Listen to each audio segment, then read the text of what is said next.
So Pṛthu Maharaj, playing the role of a Shaktavish avatar, very wonderfully lays down the secrets of successful life for his citizens.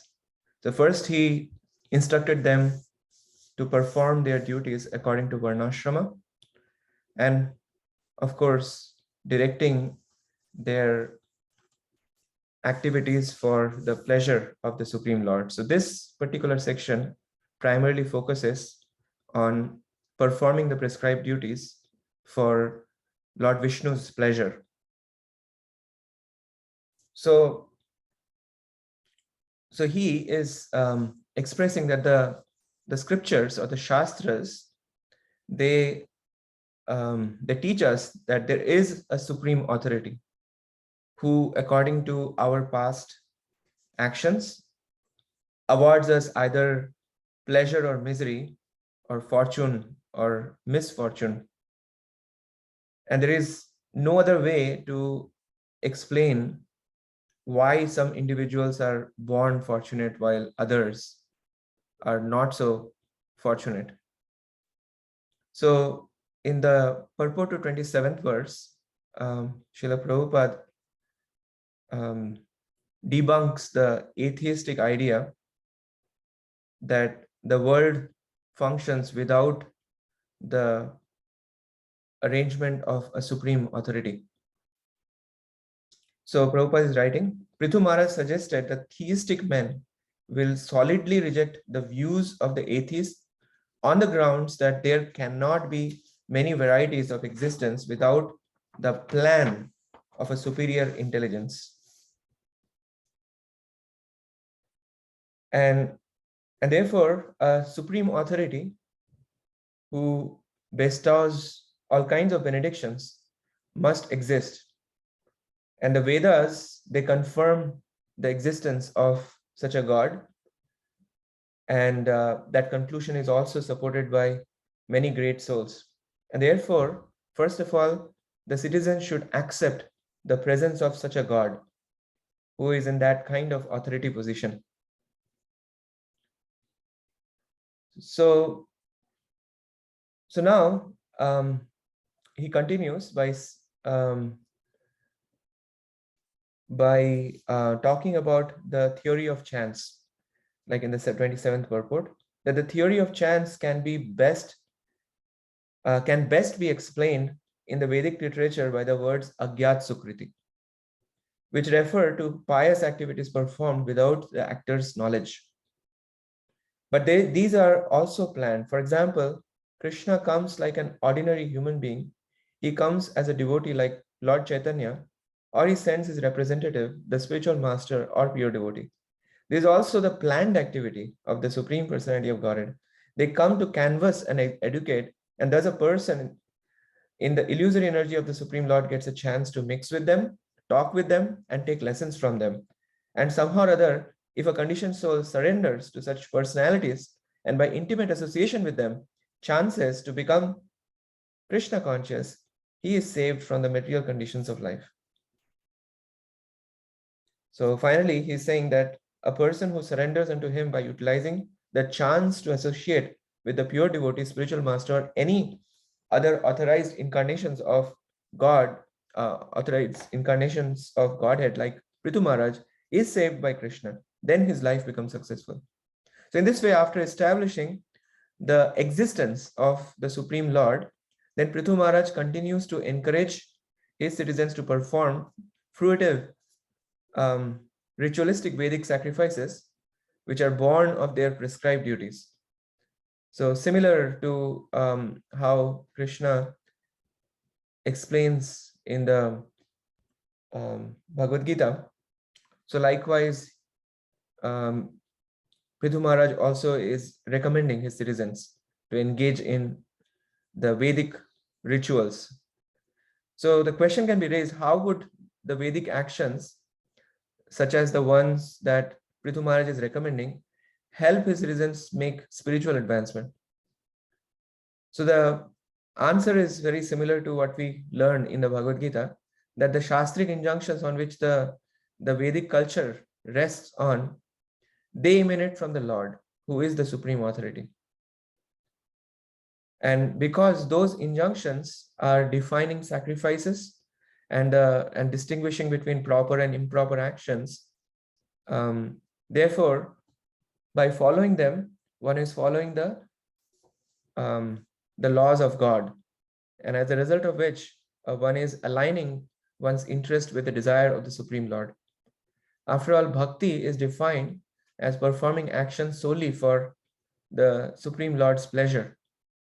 And therefore, those who adhere to the Vedic processes, they give pleasure to the Supreme Lord as they are following his instructions in practicing bhakti.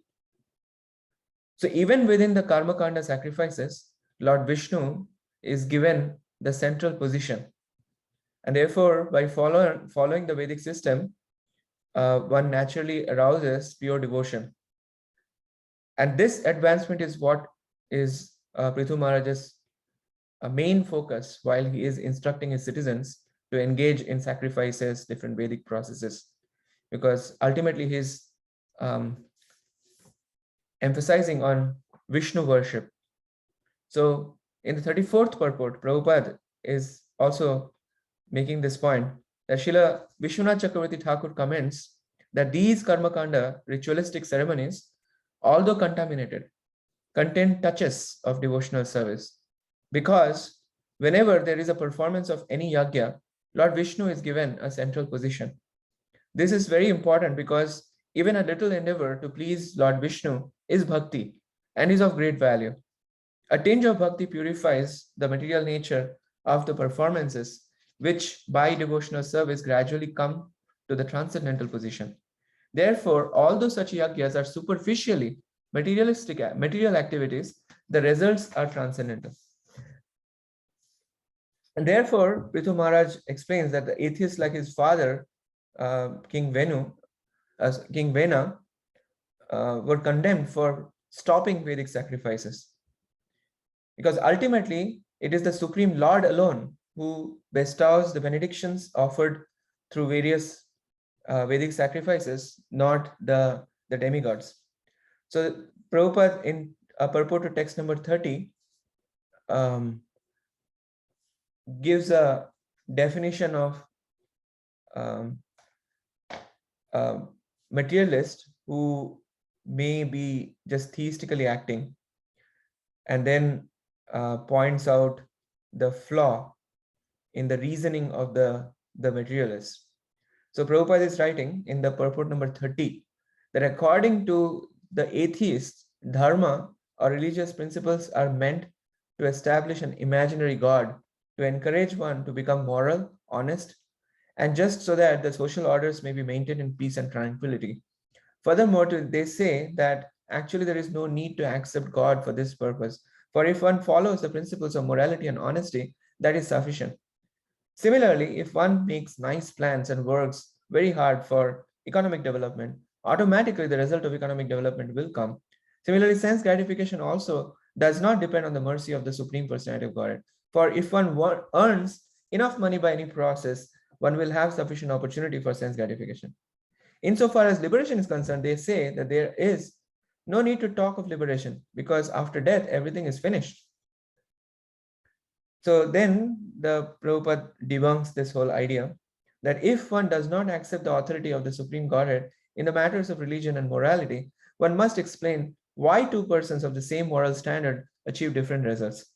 It is generally found that even if two men have the same moral standards of ethics, honesty, and morality, their positions are still not the same. Similarly, in economic development, it is seen that if two men work very hard day and night, still the results are not the same.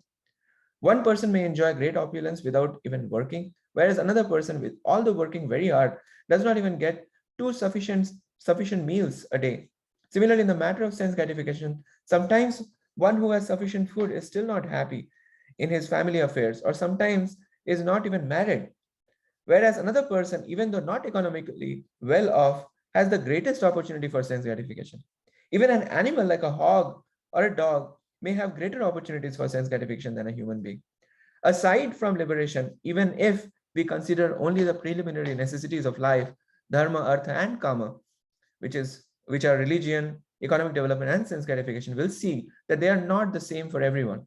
Therefore, it must be accepted that if there is someone who determines the different standards, it must be accepted that there is someone who determines the different standards. In conclusion, not only for liberation must one depend on the Lord, but even for ordinary necessities in this material world. Pṛthu Mahārāja therefore indicated that in spite of having rich parents, children are sometimes not happy. Similarly, in spite of valuable medicine administered by a competent physician, sometimes a patient dies. Or in spite of having a big safe boat, sometimes a man drowns. This is Prahlad Mahārāja's prayers. We may thus struggle to counteract impediments offered by material nature, but our attempts cannot be successful unless we are favored by the Supreme Personality of Godhead. So therefore, at this point, we can ponder that the natural inclination that people possess to serve a superior, especially the Supreme Lord, that should be encouraged, even if the desire is motivated by selfishness.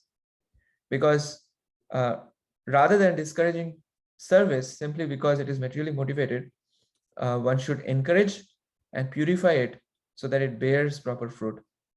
So Prabhupada, in the verse number 31, it's a beautiful verse. By the inclination to serve the lotus feet of the Supreme Personality of Godhead, suffering humanity can immediately cleanse the dirt which has accumulated in their minds during innumerable births.